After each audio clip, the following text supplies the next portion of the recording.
Okay. Mastan గారు, good evening Srinivas గారు. కేసులు పెడితే తప్పే ఉంది.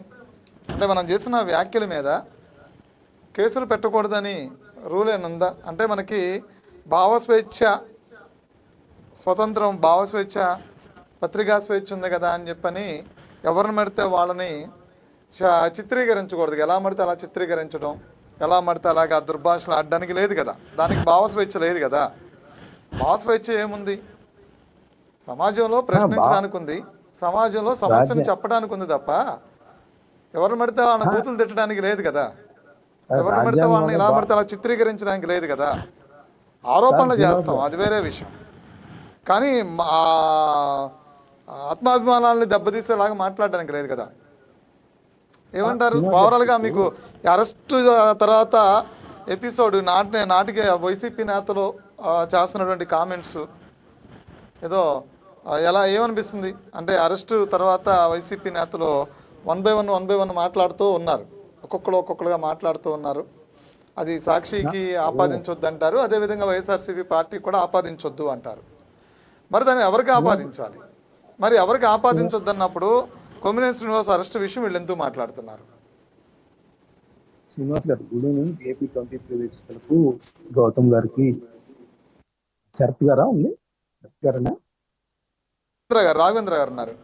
రాఘవేంద్ర గారు, సారీ, రాఘవేంద్ర గారికి అందరికి గుడ్ ఈవినింగ్ అండి.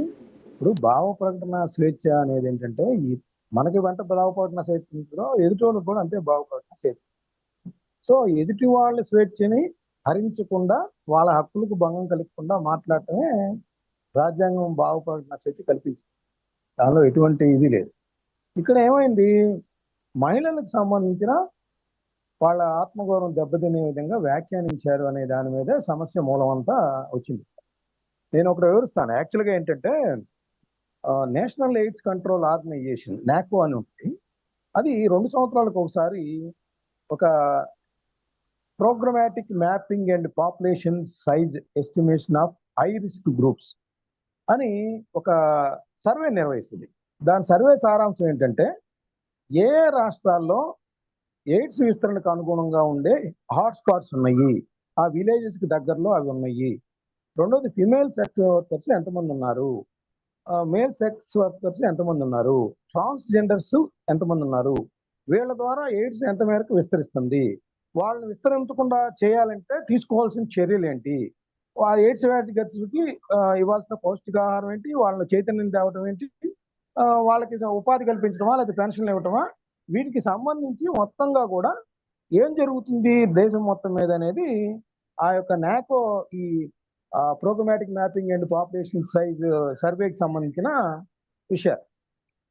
ఆ సందర్భంగా ఆయన అది ఎక్కడ తీసుకొచ్చారు, అక్కడ ఆ రోజు ఏం జరుగుతుంది, అమరావతి దేవతల రాజధాని అన్నారు, అది ఏంటి అనే దాని మీద చర్చ జరుగుతున్నప్పుడు దానిలో నుంచి ఆయన తీసుకొచ్చాడు. అసలు అక్కడికి ఈ నాకోకి సంబంధించిన ఎయిడ్స్ ప్రాజెక్టుకి సంబంధమే లేదు.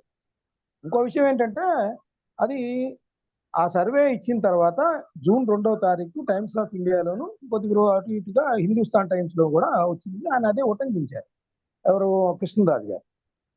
అయితే ఆయన ఉటంకించిన దానిలో ఏంటంటే, మనం చెప్పాలంటే కర్ణాటక, ఆంధ్రప్రదేశ్, మహారాష్ట్ర, ఢిల్లీ, తెలంగాణ మొదటి 5 స్థానాల్లో ఉన్నాయని ఆ నివేదిక చెప్పి, అదేవిధంగా మన రాష్ట్రంలో హాట్స్పాట్స్ విషయానికి వస్తే, నంద్యాల మొదటి ప్లేస్ 393 హాట్స్పాట్స్ ఉన్నాయి, కర్నూలు 332 ఉన్నాయి, అదేవిధంగా కృష్ణా జిల్లాలో 365, గుంటూరు జిల్లాలో 177 హాట్స్పాట్స్ ఉన్నాయి. వీళ్ళకి సంబంధించి ఫిమేల్ సెక్స్ వర్కర్స్ ఎంతమంది ఉన్నారు ఏంటి అనేది కూడా వివరంగా ఉంది దానిలో. అంటే కృష్ణా జిల్లాలో 15,437 మంది, గుంటూరు జిల్లాలో 9,350 మంది ఫిమేల్ సెక్స్ వర్కర్స్ ఉన్నారు అనేది పాయింట్. నేను పర్టికులర్ గా ఫిమేల్ సెక్స్ వర్కర్స్ అనేది ఎందుకు హైలైట్ చేసి చెబుతున్నానంటే, ఆయన చెప్పింది వీళ్ళ గురించి చెబుతూ ఆయన ఏం చేసేసాడు, అసలు ఆ నివేదికలో ఎక్కడా అమరావతి లేదు, అమరావతి అనే పదమే లేదు. ఆ మాటకు వస్తే అసలు లేని దాన్ని చంద్రబాబు నాయుడు గారు అమరావతి దేవతల రాజధాని అంటారు కాబట్టి, ఆ దేవతల రాజధాని కాదు అది, మనం ఆ మాట పదే వస్తున్న దేనికి, ఫలానా రాజధాని అని అబ్యూజ్డ్ లాంగ్వేజ్ తో అనేసాడు ఆయన. సో సమస్య అంతా అక్కడ వచ్చింది. ఇక్కడ అంటే ఆయన ఏం చెప్పాలి అసలు? అసలు దానికి దీనికి ఎందుకు పోల్చారు మీరు? మీరు ఎయిడ్స్ ప్రాజెక్టు దానికి సంబంధించి విస్తరణ, దాన్ని అరికట్టాలంటే ఎన్‌జీఓలు చేస్తున్న కృషి మాట్లాడుకోండి. కానీ దాన్ని తీసుకొచ్చి అమరావతిలో అసలే మన 10 ఏళ్లుగా రాజధాని లేదు. ఒకసారేమో అక్కడేమన్నారు మనం మునిగిపోయిద్దన్నారు. ఒకసారేమో ఎడారన్నారు. బొత్స సత్యనారాయణ గారేమో శ్మశానం అన్నారు. తమ్మినేని సీతారాం గారేమో ఎడారన్నారు. ఆ తర్వాత ఒక వర్గానికి సంబంధించినన్నారు. ఆ తర్వాత ఇన్సైడర్ ట్రేడింగ్ జరిగిందన్నారు. ఆ తర్వాత అసలు మొన్నొచ్చి నరేంద్ర మోడీ గారు అక్కడికి 1,00,000 కోట్లతో పునర్నిర్మాణ పనులు ప్రారంభించిన తర్వాత కూడా అక్కడ కాకుండా ఈ డీజీపీ ఆఫీస్ దగ్గరో లేదా నాగార్జున యూనివర్సిటీ దగ్గర కట్టొచ్చు కదా అని చెప్పేసి అన్నారు. అంటే ఇక్కడ వైఎస్ఆర్సీపీకి సంబంధించిన అనుమానాలు ఎక్కడ బలపడ్డాయి అంటే దీని కొనసాగింపుగానే కృష్ణరాజు గారు మాట్లాడా అనే అనుమానాలు ఇప్పుడు కలుగుతున్నాయి కాబట్టి అదే ఆరోపిస్తా ఉన్నారు అందరూ. ఈ రోజు press academy chairman all party Suresh గారు కొద్దిసేపటి క్రితం అదే అంటాడు ఆయన. ఏంటి అసలు ఆ ఎయిడ్స్ కంట్రోల్ ప్రాజెక్ట్ వేరు ఇది వేరు కదా, ఇది ఎందుకు కలిపారంటే దీని వెనకాల ఏముంది తేల్చాలంటాడు. సో ఉపరాష్ట్రపతి గారు కూడా ఆ విధంగా మహిళల్ని ఆయన మాజీ ఉపరాష్ట్రపతి వెంకయ్య నాయుడు కూడా కామెంట్ చేశారు. అసలు రేణుకా చౌదరి గారు అయితే అసలు ఇలాంటి వాళ్ళని శిక్షించడం కాదు మహిళలకు వదిలేసేయాలంటున్నారు. సో ఇది అటు ఇటు పోయి ఎక్కడ దాకా వెళ్ళిపోయింది ఇది సాక్షి కార్యాలయాల మీద దాడి దాకా వెళ్తుంది. చాలా అన్ఫార్చునేట్ థింగ్. ఎందుకంటే గతంలో ఎట్లయితే తెలుగుదేశం పార్టీ కార్యాలయం మీద దాడి చేసినప్పుడు మనం అంత అది కరెక్ట్ కాదని మనం అందరం అంటాం. ఈ రోజు కూడా ఈ రోజు సాక్షి కార్యాలయం వెళ్తాం కూడా కరెక్ట్ కాదు. కానీ అలాంటి పరిస్థితులు ఉత్పన్నమైపోతా ఉన్నాయి. అది చేయటాడిపోతుంది. ఇందాకేమో విజయవాడ అన్నారు, ఇప్పుడేమో మంగళగిరి అన్నారు. చాలా అన్ఫార్చునేట్ థింగ్. అంటే నేను అనేది ఏంటంటే రేపు వాళ్ళు ఏం చెప్తున్నారు, ఇప్పుడు మీరు ఇలా చేస్తే రేపు మళ్ళీ మేము అధికారంలోకి వస్తే మళ్ళీ అదే పరిస్థితి మీకు కూడా వస్తుందని చెప్తా ఉన్నారు. అసలు మనం ఇప్పుడు కాన్సన్ట్రేట్ చేయాల్సిందేమో అమరావతి బ్రాండ్ మీద. అమరావతి బ్రాండ్ ఏ విధంగా ముందుకు తీసుకెళ్లాలి, అక్కడ పరిశ్రమలు ఎలా స్థాపించాలి, రైతులకు ఎలా అభివృద్ధి చేసిన ప్లాట్లు ఇవ్వాలి, లేదా మనకున్న వనరులకి కేంద్ర ప్రభుత్వం నుంచి నిధులు ఎలా తెచ్చుకోవాలి. ఎందుకంటే మనం 10 సంవత్సరాలు అయిపోయింది, రాజధాని లేదు, ఇప్పుడిప్పుడే మొత్తం నిర్మాణం అవుతూ ఉంది. ఆ నేపథ్యంలో ఉన్న ప్రధానమైన రాజకీయ పక్షాలు కక్ష సాధింపు చేస్తాము, లేదంటే ఒకరికొకరు ఇట్లా కొట్టుకుంటామంటే దానివల్ల ప్రయోజనం ఏంటి? అంతిమంగా నష్టపోయేది రాష్ట్రము ప్రజలే. వాళ్ళు ఏదో వాళ్ళ ఇగో సాటిస్ఫాక్షన్ కోసం అవుతా ఉంటాయి. వాళ్ళ కార్యకర్తల కోసం వీళ్ళ కార్యకర్తల కోసం కొన్ని చర్యలు చేపడతా ఉంటారు. సో అది కాదు కదా మనందరికి. రేపొద్దున మీ పిల్లలు కానీ మా పిల్లలు కానీ ఇంకొక పిల్లలు కానీ అసలు రాష్ట్రంలో ఉన్న యువతరం కానీ ఎక్కడికి వెళ్లకుండా ఇక్కడే ఉపాధి కల్పించుకొని విదేశాలకో హైదరాబాదో బెంగళూరు వెళ్లకుండా ఇక్కడే మనం ఉద్యోగాలు ఏదైతే ఇంజనీరింగ్ కాలేజీలు వందలాది ఉన్నాయి, మెడికల్ కాలేజీలు దాదాపు 10 సంఖ్యలో ఉన్నాయి. వీరందరూ బయటకు వస్తే ఇక్కడే ఉపాధి కల్పించుకోవాలి కదా. ఇవన్నీ మానేసి మనం రెడ్ బుక్ అంటారు, ఒకళ్ళు బ్లూ బుక్ అంటారు. ఇది ఎక్కడికి వెళ్తుంది? ఖచ్చితంగా ఈ విషయంలో ఏంటంటే ఖచ్చితంగా కృష్ణరాజు గారు కానీ లేదంటే కొమ్మినేని గారు కానీ అసలు జరిగిన తెల్లారే ఆ సెన్సిటివ్ విషయాన్ని గమనించి మేము ఆ ప్రాస్టిట్యూట్స్ రాజధాని అనే మాటని ఉపసంహరించుకుంటున్నాము, బేషరతుగా క్షమాపణ చెబుతున్నామనే ఒక్క మాటతో అయిపోయింది. ఇదంతా ఏం ఉండేది కాదు. మేము దీన్ని అన్వయించడం తప్పు, దేవతల రాజధానితో పోల్చడం తప్పు, అది కరెక్ట్ కాదు, మేము అదంగా అనకుండా ఉండాల్సింది అనే మాట కనుక అంటే ఈరోజు ఇట్లాంటి పరిస్థితులు ఉత్పన్నం ఏం కాదనేది నేను అంటాను. ఖచ్చితంగా ఇప్పుడు గతంలో ఏంటంటే శ్రీనివాస్ గారు, గతంలో ఏంటంటే నేను ఫస్ట్లో 96లో నేను ఈనాడులో చేరాను. అప్పుడు ఏదన్నా ఒక సమస్య వస్తే జిల్లా స్థాయిలోనే అఖిలపక్ష సమావేశం ఏర్పాటు చేసేవాళ్ళు, లేదా రాష్ట్ర స్థాయిలో ఏర్పాటు చేసేవాళ్ళు. రాయలసీమ లేదా తెలంగాణ లేకపోతే ఇక్కడ కోస్తా ఇటువైపు ఒక ఆయా ప్రాంతాలకు సంబంధించిన నాయకులు అన్ని పార్టీలు కమ్యూనిస్టులు తెలుగుదేశం కాంగ్రెస్ వీళ్ళందరూ కూర్చునేవాళ్ళు.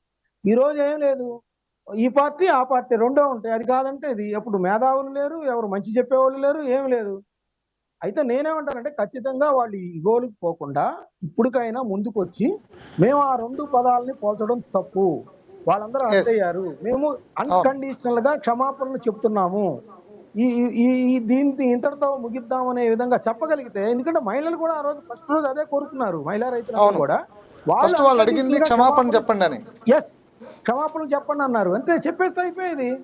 ఇప్పుడు గతంలో భారతీ రెడ్డి గారు ఏంటి ఏం తీసుకోవాలి చర్యలు, ఇప్పుడు కృష్ణరాజు గారు ఉన్నారు, ఇప్పుడు మీరే ఉన్నారు. మీ ఛానల్కి నేను ఏదైనా మాట్లాడాను అనుకోండి తప్పుగా, మీ యాజమాన్యం అనేది ఆ మస్తాన్ రావు గారిని పిలవబాకండి అని.